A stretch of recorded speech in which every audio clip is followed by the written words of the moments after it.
Alright folks, so welcome to one of my favorite topics of conversation, and that is ChatGPT. Now you probably know about it, everyone's going nuts for ChatGPT and how it can be used to increase your productivity in a million ways. But before you get into the nitty-gritty of ChatGPT, you must know how to use it correctly for the regular stuff. Let's say your usuals like content marketing or email writing or replying to messages in some website. Whatever it is, using ChatGPT requires a learning curve. And today in this video, I'll be showing you the top 5 mistakes people are making when using ChatGPT on the daily basis. By the end of this video, your awareness on how to use ChatGPT correctly will be increased by at least 100%. And I'm not overselling here, guys. So let's get right to the computer and show you what I'm talking about. Okay, so the first thing on our list is context. And for this, you'll need to imagine ChatGPT as a really nerdy guy. So he's extremely smart, but he's living all day trapped in his bedroom, really never going outside to see how the world is or explore around. So that's important because every time we prompt GPT to make something for us, we want to provide him with enough context so that he'll understand what's going on around our suggestion or our requirement. So for that, let's go jump here into Notion.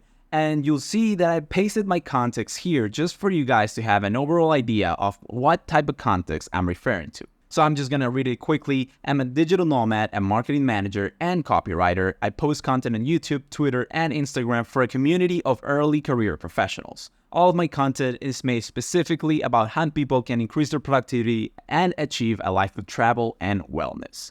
Most commonly, I talk about different ways to use AI tools for productivity, but I also introduce I'm going to leave my context here if you want to keep reading it, but the important thing is for you to know how to design your own context. So I left some questions here that you can basically copy and use to create this context that I created here. The first one is, what do you do? What's your offer? What do you talk about? What did you do in the past? What are you interested in? And how would you describe yourself? Now, the last three are kind of personal questions, but that's because we want our output or the output that GPT generates to be also personal and alike our tone of writing. So it's really important to also provide some information about ourselves, the writer. So those 6 questions will help you create your context. But that's not all. You also want to create context for your audience. And I left an example here. So who's your audience, what characterizes them, and what do they do are the 3 questions that you should be using to create your audience context. So let's see this example right here.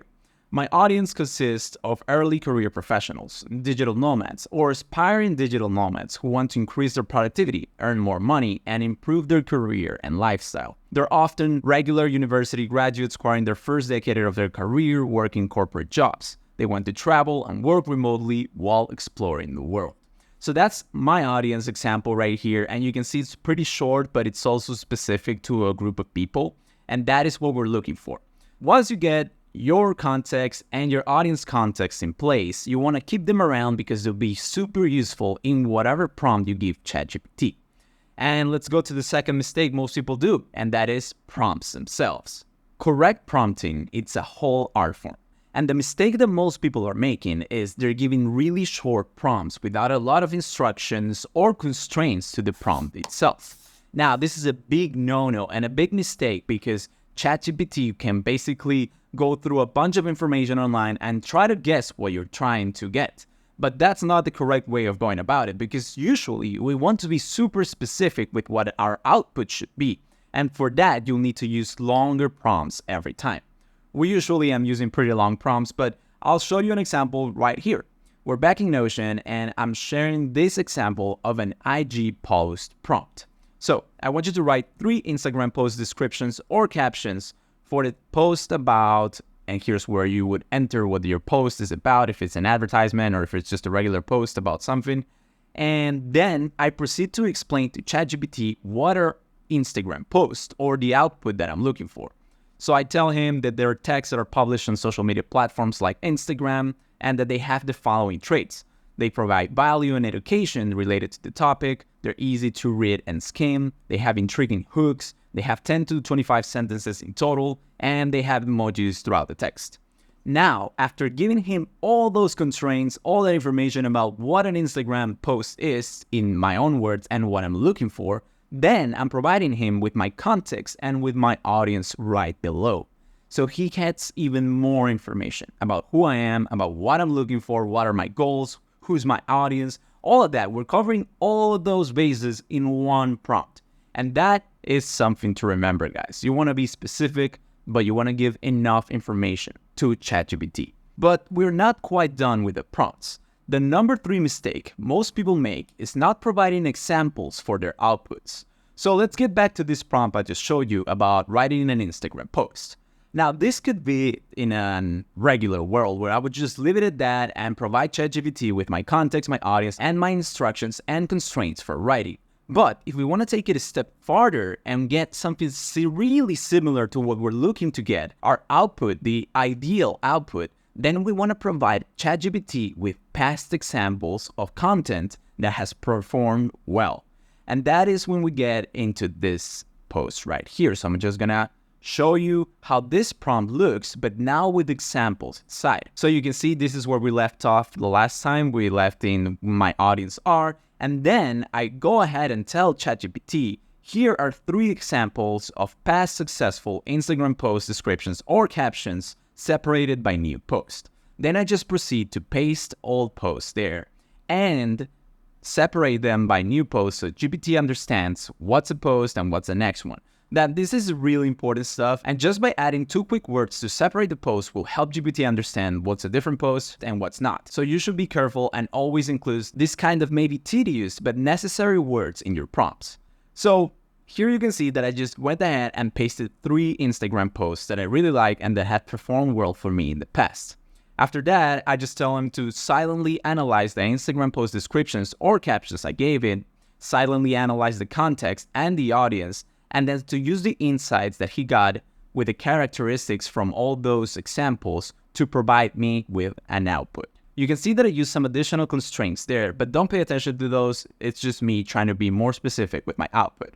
However, we're not quite done yet. We're going to go to the mistake number 4, and that is not using a text replacement tool. So for that, we're going to go ahead and get into GPT-4 to show you what I'm talking about. So what is text replacement tools? Essentially, if I want to create a prompt and that, let's say, just do it the regular old way, I would type the whole thing out. But you can just use a text replacement tool such as TextBlaze, the one I'm going to leave down in the description, to just type audience, oh, there you go, and it will just paste my audience in there. You can do the same thing with context, for instance, and it will paste the whole context there.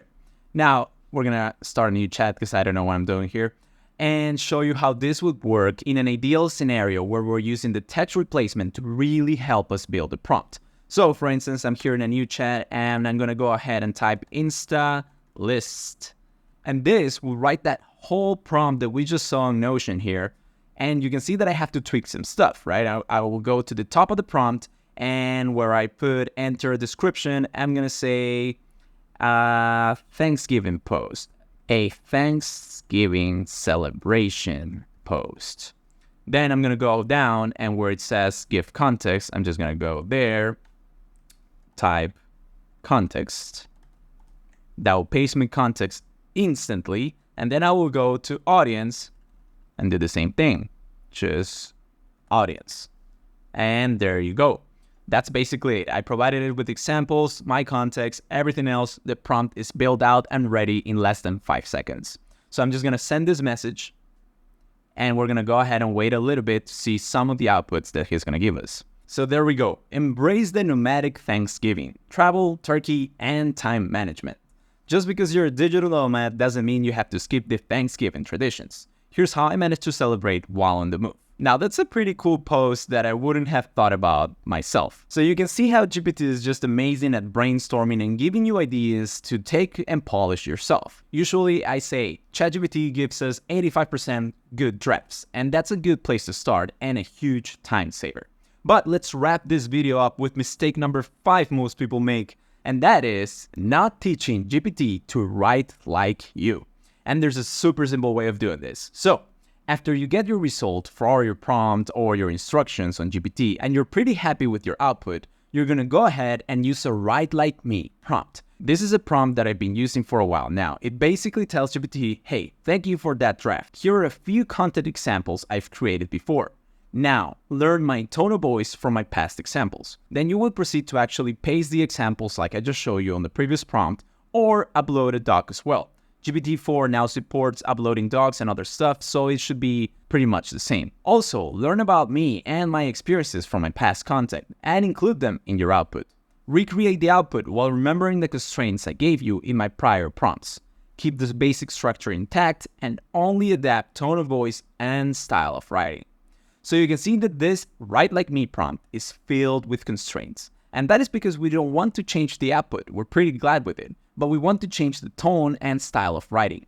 Maybe also include some of our past experiences in there.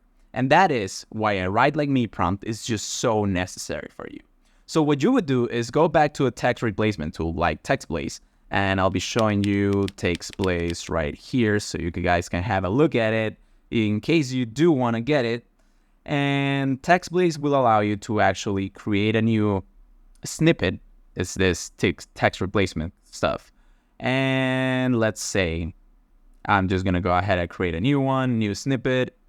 And this will be Write Like Fernando. Then you will go ahead and paste your prompt here, basically like that, and pretty much insert them here, the examples. And sorry for my bad grammar. And then you would use this label, this shortcut, so it would be Write Like Fernando, to actually use this prompt or snippet in your ChatGPT dashboard. So we're going to go ahead and go back to the GPT right here.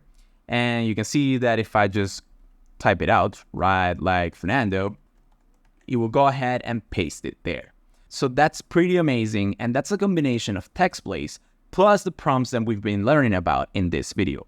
And guys, that's about it. Hope you got some value out of this video, and if you did, please subscribe to the channel if you're new here. We're all about traveling the world while being as productive and efficient as possible. All the information that I've shared will be linked down in the description in a doc for you to just copy and paste into your own resources. Thank you guys, and I'll be seeing you later.